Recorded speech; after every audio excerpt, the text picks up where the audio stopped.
Welcome back, everyone. It is 7:45 on our Friday morning, and a Shakespeare classic has been reimagined at the Jolla Playhouse, drawing big audiences. As You Like It will have its final weekend of shows. That's this upcoming weekend. Joining us this morning to talk about the ride it's been is actress Jen Richards, who plays Celia in the production. Thanks for being with us this morning. Thank you for having me. We appreciate you coming in. We know you have a busy weekend ahead. You've got your last weekend of shows there at the Jolla Playhouse. For starters, obviously, As You Like It, probably a pretty well-known idea and concept, Shakespeare, but this has a little bit of a twist to it, reimagined, as we say. Can you explain what that means? That's correct. It continues to be one of Shakespeare's most popular plays. It's very light. It's a pastoral comedy, and in a way, the original rom-com. It's a really wonderful love story.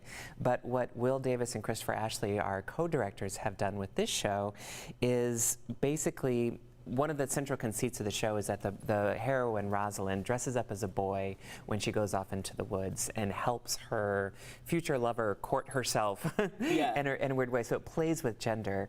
And what Chris and Will have done with this show is had the entire cast be trans and non-binary or queer performers. And so we've kind of upended a lot of the gender and made it a realm of play. Well, and it already was to begin with, right? You know, Shakespeare obviously played with that idea, and so you guys just kind of increase that a little bit and just add to, you know, the fluidity of it. I feel like it's almost a commentary on how rigid and binary the structures are, and already the play kind of gives it to you in a non-binary manner. So you guys just kind of add to that, right? There's an old joke that Rosalind, when she goes into disguise, traditionally a woman plays the part and then she puts on a hat and everybody thinks she's a boy. And we kind of upend that and say, well, if gender is just a hat, then it's really just a realm of play and anybody can put on whatever hat they want. And then it kind of continues to inform the relationships in really new and exciting ways that reveal something about the material. It's also worth noting that in Shakespeare's time, the acting troupe would have been entirely men. So a boy would have been playing Rosalind, who then plays a woman to begin with, right? A man plays a woman, Rosalind, who then pretends to be the boy Ganymede, who then pretends to be the girl Rosalind. Exactly. And so we're like, well, it's already confusing. Let's just go a little further with it. You mentioned your whole cast is trans, queer, or non-binary. Everybody's at least queer, and almost all the cast is trans or non-binary. I mean, have you ever been in a production like that? What does it mean? This is actually my first professional theater production. Oh, wow, that's exciting. Yes, okay. It has been. So I mostly do film and TV. So I've been part of a few small projects that are entirely trans, but I think this is somewhat of a rarity for the theater world to have this many trans and non-binary performers on stage at the same time. And you guys are also playing the instruments. I've seen when we looked over, I was there last Saturday, and we looked over and we saw all of you guys also playing the instruments. You guys kind of do it all, right? It is Shakespeare, after all. We're a very, very talented cast of people. Tell us about, I mean, you are transgender, and you, along with so many of your cast members, I imagine, were able to get to know each other and also just kind of have fun with this. There are some interludes in it where you guys are just having the time of your lives. It looks like you guys are playing modern music during it, able to sing with it. So what's that experience been like, and could you tell us about your journey? Yeah, absolutely. Yes, I came out over 10 years ago.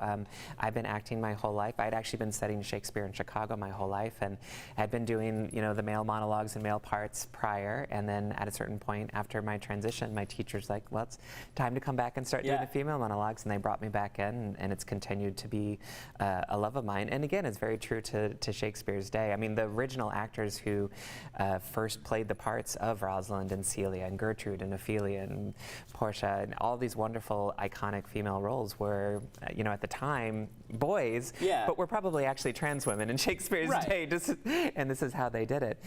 What's been really great about this production is that as a trans person, particularly for me in Hollywood, I'm often an advocate first and an educator first before I can even be an actor. As soon as I come on stage, I'm having to do so much of that work, and then carrying this extra layer of consciousness about my gender and about other people's expectations and fears and hopes. And in a situation like this, where all of us are that, where we are the majority, we get to just be actors. Yeah, well, we don't have to worry about that. We could just play and have fun. When you were putting the show together, were there those kinds of conversations of, you know, kind of where do we push this to? Like, how can we reimagine that? What was that like when you were putting the show together? Will and Chris gave us permission, basically, for each of us as actors to decide for ourselves our character's gender and sexuality. In a way, we don't change the text at all. Often people, the show is so clear, people think we've changed it, but we don't.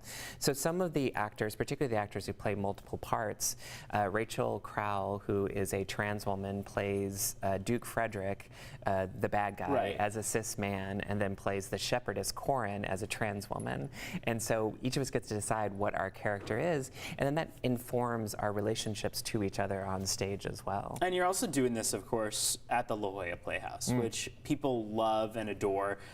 When I was there, like I mentioned, I was over on the side kind of looking down on you guys, and it's this setup where you guys are performing almost on the level of everyone else, nearly surrounded. It's called a thrust stage, so there's an audience on 3 sides. Right, and does that change the production and how you're doing it? Absolutely. The moment we first got on that stage, we all realized, like, okay, you're here, and there's audience there, there's audience behind me, there's audience up there, so it dictates the way you hold your body, the way you open up, the way you relate to others, and how you use your voice. And that's part of the fun of theater. So you've only got a couple shows left? Yes, 5 shows left. We have tonight, 2 on Saturday, 2 on Sunday. Bittersweet as always. It's been so special, and none of us wants to stop. And the audiences have just been so lovely. We had a student matinee last week, just completely filled with enthusiastic teenagers who got every single joke in the show and rushed. We all felt like pop stars. I imagine. I mean, also, does it play into? I don't know if you guys think about this along the way, but that there are a lot of young people who probably watched that production, and this is the first time they've seen an entirely trans, queer, or non-binary cast. We were all very aware of that, and particularly within our cast, the range of transness and not. We have all kinds of gender expression, from very feminine trans women to very masculine trans men to everything in between.